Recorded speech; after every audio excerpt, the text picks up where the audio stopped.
안녕하세요. 오늘의 데일리 뉴스레터에 오신 것을 환영합니다. 1. 통일한국 국경 달라진다. 2. 중국산 화물선 수에즈 운하에서 좌초. 3. 중국이 만든 수력발전소 붕괴 직전. 한번 진실을 알아봅시다. 과거 유럽에서 서방 진영과 공산 진영을 가르는 국경은 서독과 동독 사이의 콘크리트 장벽이었습니다. 독일의 분단된 국경이 서방 진영과 비서방 진영을 가르는 주요한 국경이 됐던 것입니다.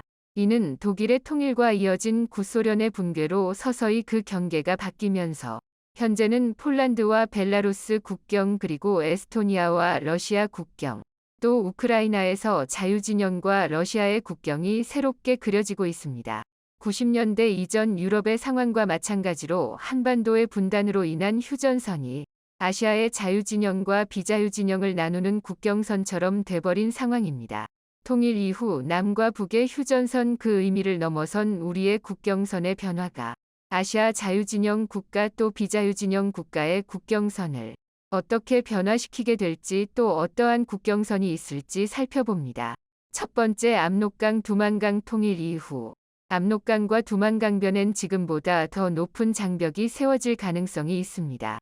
통일 이후 중국의 한반도에 대한 군사적 개입 가능성이 크기 때문에 한반도 휴전선에 집중된 우리나라의 군사력이 압록강 두만강으로 집중 이전될 것으로 보입니다. 이미 중국은 압록강까지 향하는 주요 고속철도 노선을 뚫어놓았을 뿐 아니라 압록강 하천변에 언제라도 군병력들이 도하할 수 있는 저반시설까지 만들어 놓고 있습니다. 게다가 신압록강대교를 만들어서 언제라도 한반도로 건너올 준비를 하고 있는 것으로 파악되고 있습니다. 하지만 통일이 되면 한국은 통일이 되는 즉시 특수부대와 공병단을 파견하여 압록강 두만강 국경에 중국군이 내려오지 못하도록 거대한 장벽과 방해물을 설치할 것으로 보입니다. 유럽의 폴란드와 벨라루스는 원래 국경 없이 자유롭게 이통행이 가능하던 구공산권 국가들이었습니다. 그러나 지금은 매우 두꺼운 DMZ와 같은 국경지대가 두 국가 사이에 만들어진 상황입니다. 한반도 역시 동일 직후에 압록강 두만강변에 일정 규모의 비무장지대 설정 등이 이뤄질 것으로 보입니다. 한반도 통일이 이뤄지게 되면 중국에서 한반도로 건너오는 중국인들의 숫자가 크게 늘어날 수 있어 마치 미국의 멕시코 국경과 같이 한국에서의 경제적 이득을 누리기 위한 목적 혹은 중국 당국으로부터 정치적 박해를 피하기 위해 통일 한국으로 넘어오는 중국인의 숫자가 크게 늘어날 것으로 예상되어지기 때문에 삼엄한 국경지대로 변모될 것으로 보입니다. 이 때문에 신의주시를 비롯한 나진 등 주요 국경 도시들은 통일 이후에도 미중 간 패권 갈등이 종식되지 않는 이상 큰 도시로 성장하기보다는 유엔사 혹은 한국군이 집중 주둔하는 군사적 도시로 성장하게 될 가능성이 있습니다. 일각에서는 압록강변에 완충지대를 설정해 새로운 DMZ를 설정하는 방식으로 중국과 통일, 한국 간의 충돌을 방지하자는 제안을 하기도 합니다. 실제 청나라 시대에는 조선과 청나라 사이 난만주 지역 일대에 봉금지대를 설정해서 조선과 청나라 충돌을 막기 위한 일종의 완충지대가 설정됐기도 했습니다. 이 같은 일이 비슷하게 일어날 가능성이 있습니다. 요동반도에서부터 조선족 자치구에 이르는 인구 밀도가 적은 산악지대를 중심으로 비무장지대 완충지대를 설정해 중공 세력과 통일 한국 세력 두 개의 체제가 대립하는 지역이 될 것으로 보입니다. 두 번째, 만리장성. 현재 중국 내 지역 중에서는 만리장성을 유심히 지켜봐야 합니다. 현재 중국에서 가장 큰 문제가 되고 있는 소수 민족 지역 중에는 신장 위구르 자치주가 있습니다. 이외에 문제가 되는 지역 중 한국과 가장 밀접한 연관이 있는 지역은 바로 내몽골 지방입니다. 현재 중국 민족을 이루는 한족과 내몽골의 국경은 바로 만리장성이 가르고 있습니다. 일종의 이민족과 중국 화족, 한족을 지정학적으로 구분짓는 경계선이 바로 다름 아닌 만리장성입니다. 그런데 이 만리장성이 실제 국경처럼 될 가능성이 있습니다. 내몽골과 몽골의 통일이 이뤄지게 되면 만리장성이 그대로 국경이 되어버리는 것입니다. 통일된 몽골은 아시아에서 아주 훌륭한 민주주의 국가가 되어 통일 한국과 아주 우호 깊은 관계가 될 가능성이 높습니다. 민족적 언어적으로 유사하며 중국을 견제해야 할 공통된 아젠다를 공유하고 있는 몽골 민족과 한민족이 우호적인 관계 민주주의를 바탕으로 한 국가적 연대가 이루어질 것으로 보입니다. 몽골이 통일하게 될 경우 가장 주목받는 부분은 과연 통일 몽골이 사내관까지 즉 보하이만까지 국경이 내려오느냐는 겁니다. 즉 내륙 국가였던 몽골이 바닷물과 접하는 나라가 될 수 있을지 주목됩니다.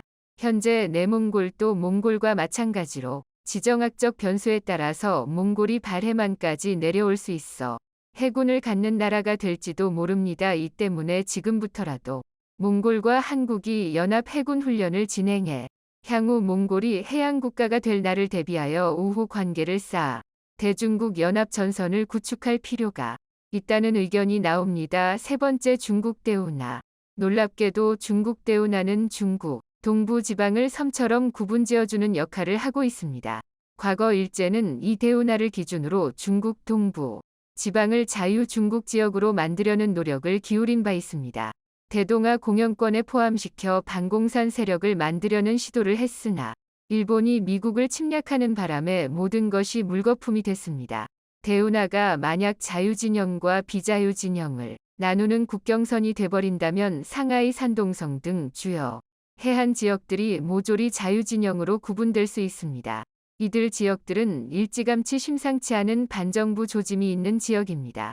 특히 상하이의 경우 상하이빵을 중심으로 한 현재 중국의 정권을 잡고 있는 태자당 세력과 대척점이 있는 정치 세력의 근거지입니다. 상하이의 독립을 꾀하는 독립단체까지 생겨나고 있는데 주변 해안 도시로 번져나갈 가능성이 농후합니다.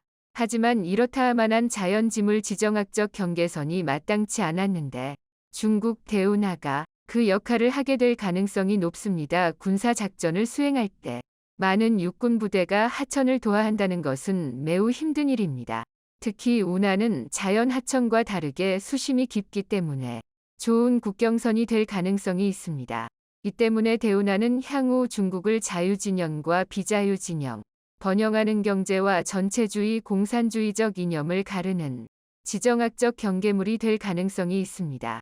이렇게 되면 중국 공산당을 중심으로 한 기존의 중국 세력들은 내륙국가처럼 보하이만의 작은 해안선만을 보유한 내륙국가로 전락하게 될 가능성을 배제할 수 없습니다.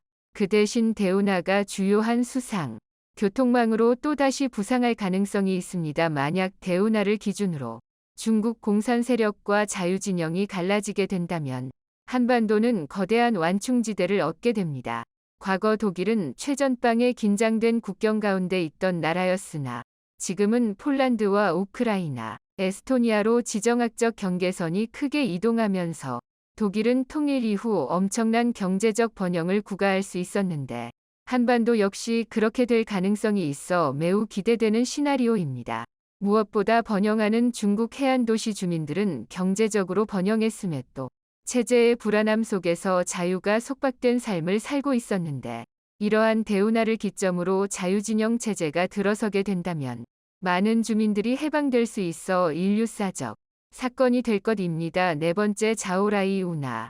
중국 산둥반도는 원래 섬이었습니다. 자오저우만과 라이저우만을 가르는 거대한 해협이 산둥반도를 섬으로 만들어준 역사가 있습니다. 일부 제야사학계에서는 해당 지역이 과거 동청주 지방, 백제나 신라관 아래 지배 영토였을 것이라는 분석이 나오며 우리 교과서에서도 백제의 산둥반도 진출에 관한 역사를 짤막하게 다룬 바 있습니다. 그런데 그 해협의 경계선이 오늘날까지 남아 있습니다.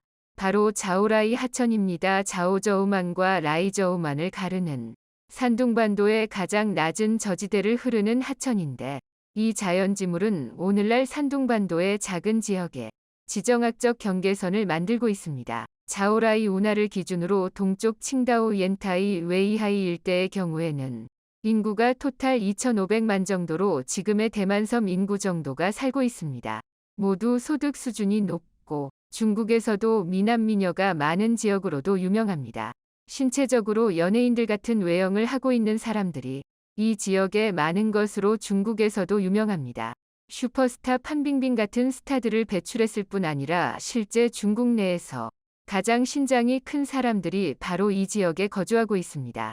이 때문에 이 지역 주민들을 동이족의 후예들로 보는 경향이 높고 심지어 산뚱어라는 지역 방언까지 있는데 놀랍게도 그들이 사용하는 이 한자어 발음은 한국어의 한자어 발음과 유사한 소리를 내서 한민족과 모종의 연결고리가 있을 것이라는 의견이 나옵니다.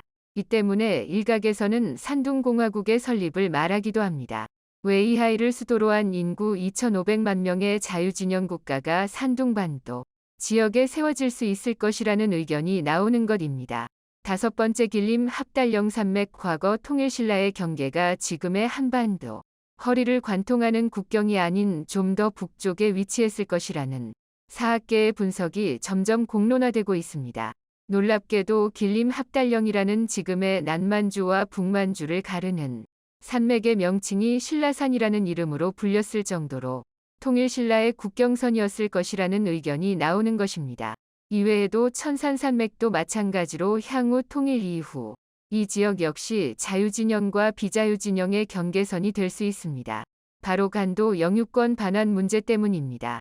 과거 청나라 말기 의화단에 난 이후 혼잡해진 틈을 타 많은 조선인들은 청나라와 조선 사이의 봉금지대인 남만주 지역 산악지대에 많이 정착했습니다. 이후 조선말 대한제국 시기 이 지역을 관리하기 위한 행정기구를 파견해 해당 지역을 대한제국령으로 편입시켰던 역사가 있는데 이를 간도지방으로 부르며 오늘날까지도 대한제국령, 해외 영토처럼 여겨지고 있습니다. 하지만 일제강점과 동시에 만주철도, 부설권과 간도 영유권이 불법적으로 교환됐던 것이 밝혀지면서 간도 영유권 반환 문제가 국제 문제로 부상하고 있습니다. 실제 해당 문제는 국제사법재판소에 제소된 바 있으며 해당 소송에서 승소를 하게 될 경우 통일 한국의 국경은 지금의 압록강이 아닌 과거 통일 신라의 국경처럼 여겨지는 천산산맥 길림 합달령 산맥 일대가 새로운 국경처럼 될 가능성이 있습니다. 이 지역은 발해의 유적들과 고구려의 수많은 귀중한 보물들이 위치한 지역으로서 이 지역을 잃으면 우리의 역사를 송두리째 잃고 마는 안타까운 상황이 발생하게 됩니다.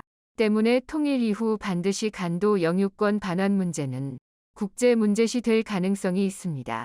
지금까지 통일과 지정학적 변수로 인해 변화될 수 있는 자유진영과 비자유진영의 미래 국경이 될 수 있는 지역을 모두 살펴봤습니다. 2023년 5월 수에즈 운하에서 또다시 화물선이 좌초됐습니다. 2021년 일본이 만든 대형 컨테이너선인 에버기브노가 운하 한가운데에서 좌초돼 세계적인 무역 동맥경화를 유발했는데 이번에 좌초된 컨테이너선은 중국에서 만든 배였습니다. 수에즈 운하 동항 서비스 업체인 레스는 트위터에 수에즈 운하 남쪽에서 VXINHAI 통 23호가 좌초됐으며 이 선박과 함께 운하에 진입한 4척의 다른 선박과 이후 진입할 예정이던 선박들의 통항에 지장이 생겼다고 발표했습니다. 선박 위치 추적 사이트 마린 트래픽에 따르면 홍콩 선적의 이 화물선은 현재 홍해 쪽에서 진입하는 운하 남쪽 수로에 있습니다. 블룸버그는 운하 남쪽 끝부분에 선박이 갇히면서 해당 구간 운항이 중단됐으며 운하 양 끝에서 선박들이 대기 중이라고 전했습니다. 사고 선박은 중국 타이주 거안이라는 조선사에서 건조되었는데요.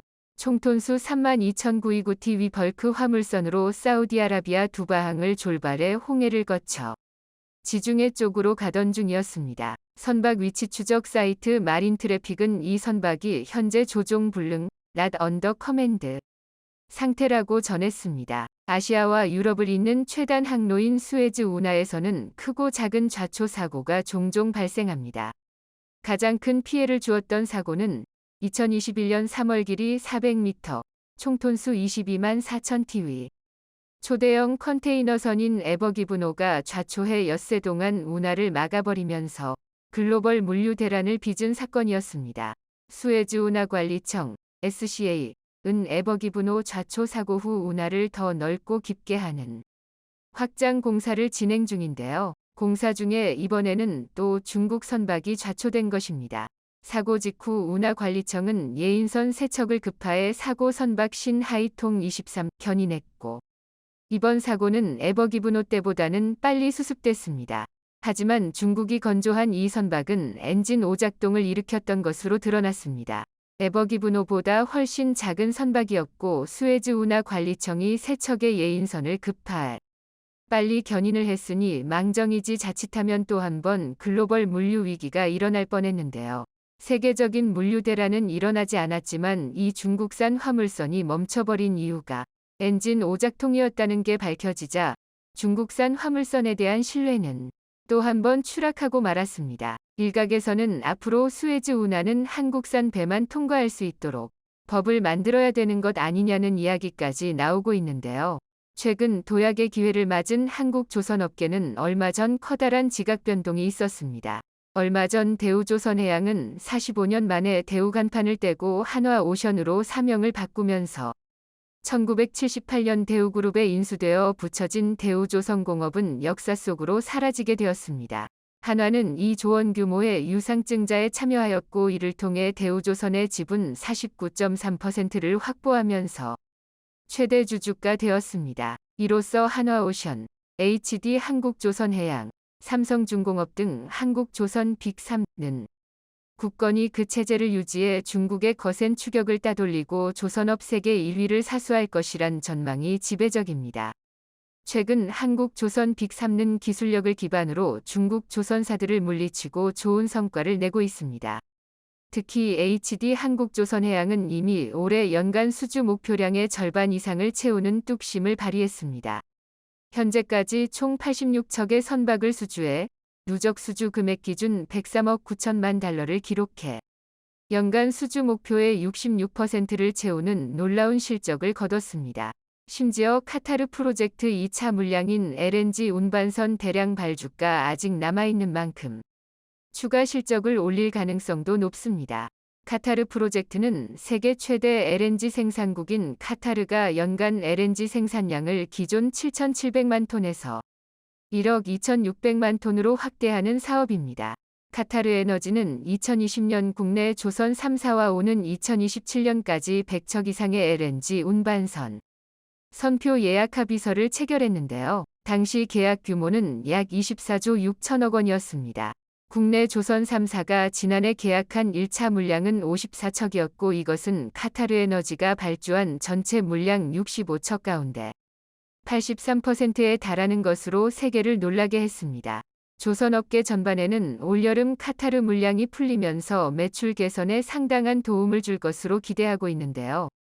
더구나 최근 LNG 성가가 계속 오르고 있기 때문에 카타르 프로젝트 수주가 실적에 긍정적인 영향을 미칠 것으로 기대하고 있습니다. LNG 운반선의 성가는 무섭게 상승하고 있습니다.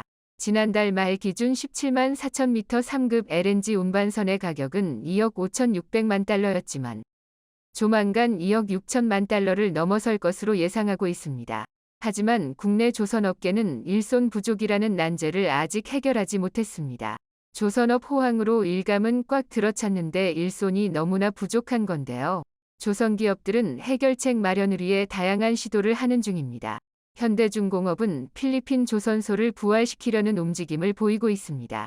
최근 필리핀 대통령실은 HD 현대중공업이 세계 4대 조선소 중 하나였던 필리핀 수빅조선소에 입주의 드라이독 2개를 사용할 것이라는 발표를 내놓았습니다. 수빅조선소는 필리핀 수도 마닐라 북서쪽으로 110km 떨어진 수빅만에 위치한 조선소로 한진중공업이 2006년 조성한 곳이었지만 2016년 조선업 불황으로 영업이 중단되었고 결국 미국 투자펀드에 팔린 후 시설의 3분의 1은 필리핀 해군이 임대해 쓰고 있었습니다. 그런데 HD 현대중공업은 최근 일감이 밀려들어 자체 조선소 9개 도크가 이미 꽉 찬 상태입니다. 결국 필리핀 수빅 조선소를 활용할 계획을 세운 것인데요. 아직 최종 결정이 되지 않았지만 만일 이 일이 성사된다면 필리핀에 최대 1만 5천 개 일자리를 창출할 전망이기 때문에 필리핀 대통령실은 이례적으로 현대중공업이 수빅 조선소에 입주할 것으로 예상된다는 입장을 표명하면서 적극적으로 구애하고 있습니다. 한편 삼성중공업은 일손 부족을 해결하기 위해 중국의 때 아닌 굴욕을 안겼습니다. 중국 조선기업들은 사실상 한국이 수주하지 않은 것을 주워먹는 상황인데요. 비어있는 도크가 많아지자 한국과 손을 잡겠다는 중국 조선소까지 등장했습니다. 최근 삼성중공업은 대만 해운사로부터 수주한 컨테이너선의 일부 선체 블록을 중국 헝리, 항력, 중공업에 맡겼습니다. 헝리그룹은 지난해 STX 다레니 조선소 등 자산을 인수하며 조선업에 진출했지만 그룹이 자체 주문한 선박을 비롯해 벌크선 정도의 일간만 보유하고 있었는데요. 삼성중공업은 지난달 말 인도 기준 수주 잔고가 149척, 302억 달러에 이릅니다.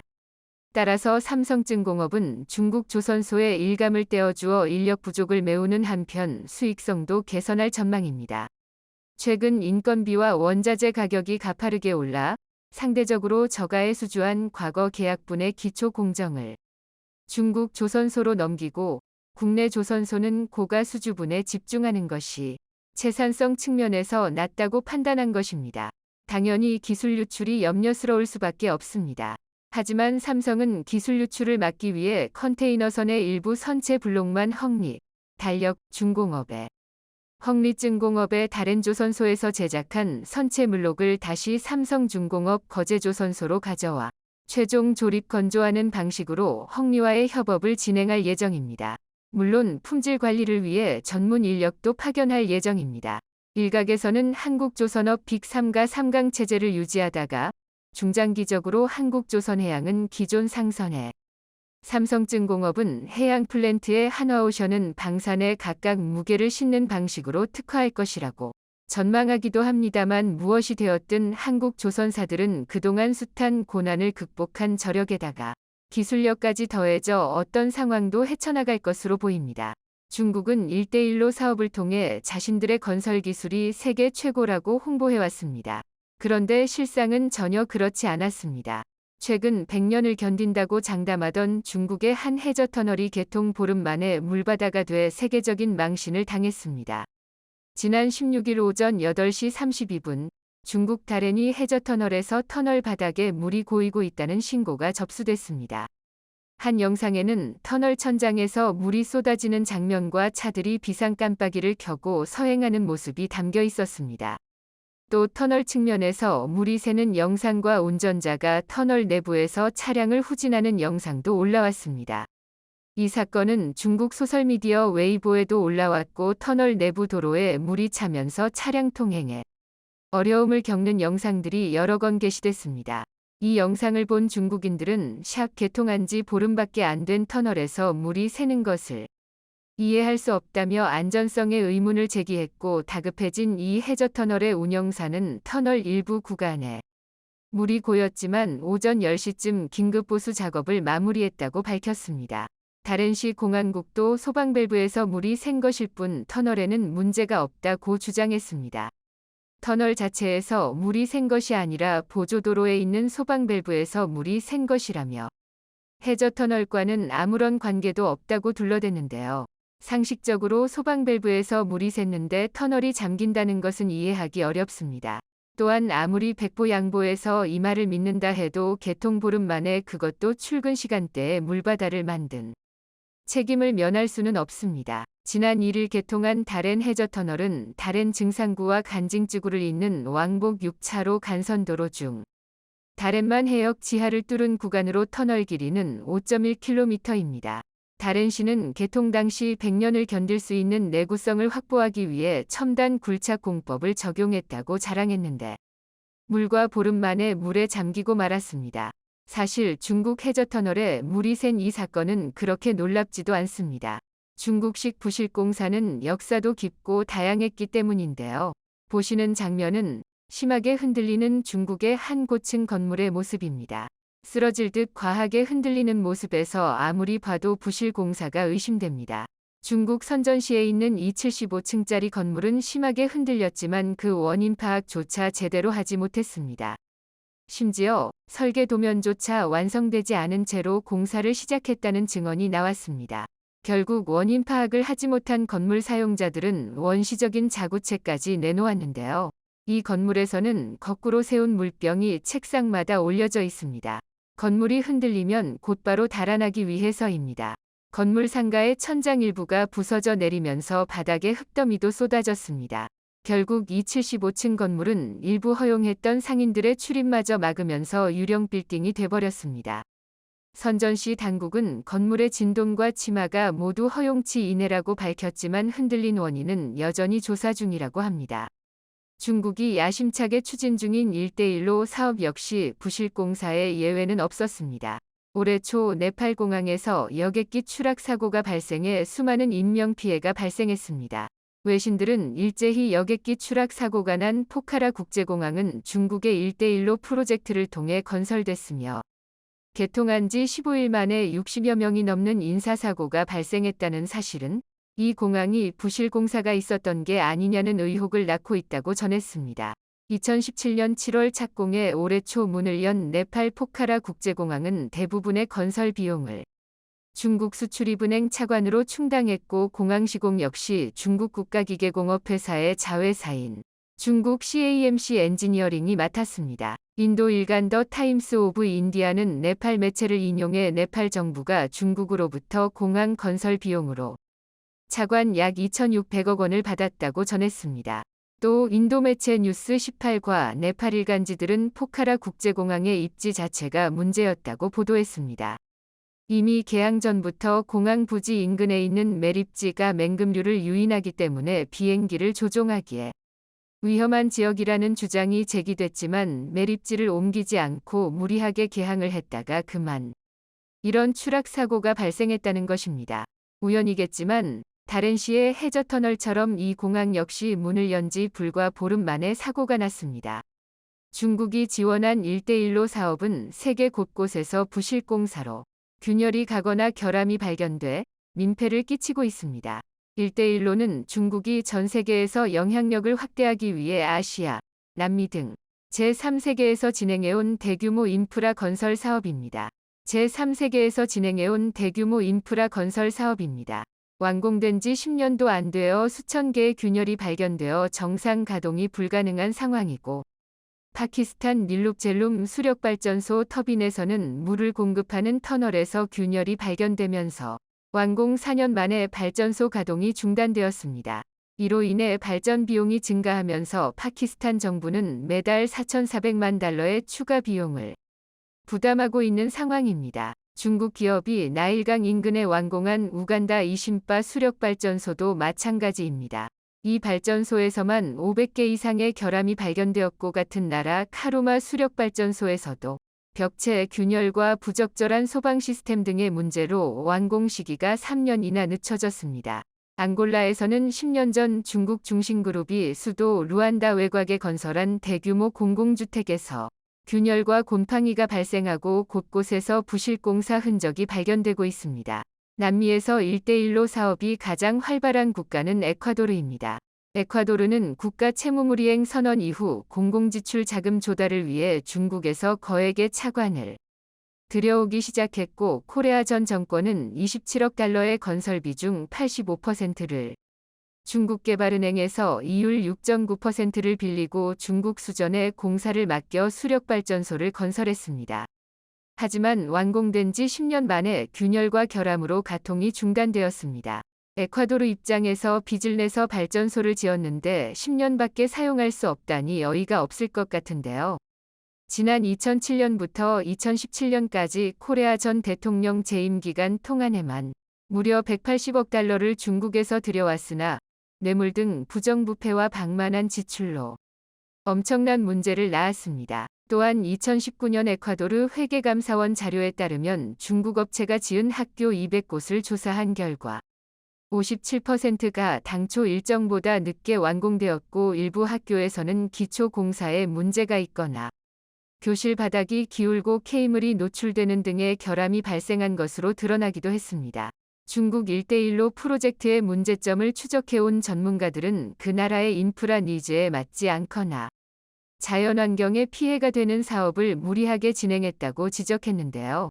환경 파괴는 물론 부실공사로 인해 핵심 인프라가 붕괴 위기에 놓였을 뿐만 아니라 앞으로 발생이 예상되는 수많은 결함을 해결하는 과정에 추가 비용이 들어가면서 해당 나라의 재정 부담을 더욱 늘리는 사례도 부지기수였습니다.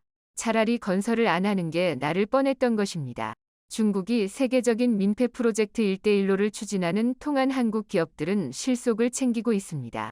HD 현대건설기계, 현대건설 등 국내 건설기계 3사는 깜짝 실적을 냈고 국내 건설 경기의 부진을 미국 수출 호조로 반전시켰습니다. 특히 50년 만에 미국 건설 경기 호황으로 두산마켓은 지난 1분기 영업이익이 전년 동기 대비 90.2%나 늘었습니다. 한국과 중국의 건설 경기가 부진했지만 미국 매출이 호조를 보인 게 깜짝 실적을 올린 원인이었습니다. 전문가들은 미국이 중국과의 무역 갈등을 계기로 미국 내 건설 투자를 늘린 것이 한국의 건설 장비 회사들에게 호재로 작용했다고 분석합니다. 미국은 1980년대 이후 제대로 된 인프라 투자가 없었는데 50년 만에 건설 호황이 찾아온 것인데요. 한국 건설 장비사들이 이 기회를 놓치지 않은 것입니다. 두산마켓이 눈에 띄는 점은 대부분의 건설 기계사들이 중국 사업에 어려움을 겪으면서도 미국으로 무대를 옮기려는 시도를 주저해왔는데 그에 반해 두산마켓은 북미 맞춤형 전략으로 미니 굴착기 등 북미에서 선호하는 건설기계 라인업을 늘리며 수요 대응에 나선 것이 주요했다고 평가합니다. 중국 건설 관련 기업들이 대형 사고를 치는 사이 한국 기업들은 이렇게 대박을 친 것인데요. 돈을 빌려주면서 인프라 사업을 해준다고 했지만 부실 건설로 두고두고 욕을 먹는 중국과 같은 방식으로는 주변국에게 영향력을 행사하기는커녕 불신만을 낳을 뿐입니다. 영상이 도움이 되셨다면 구독과 좋아요 부탁드리며 오늘도 감사합니다. 최고로 멋진 하루 보내시길 바랄게요.